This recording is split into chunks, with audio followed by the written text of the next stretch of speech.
মুজিব ইন্দিরা গান্ধীর চুক্তি।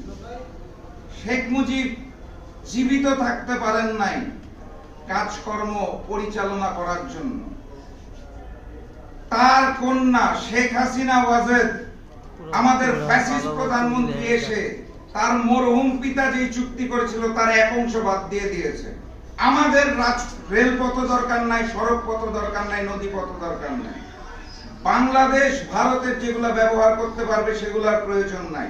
উনি শুধুমাত্র রেখেছেন ভারতের যেগুলা প্রয়োজন, ভারতের এ মাথা থেকে ও মাথা যাওয়ার জন্য, বাংলাদেশকে ব্যবহার করার জন্য যেগুলা প্রয়োজন শুধু এইগুলা রেখেছেন।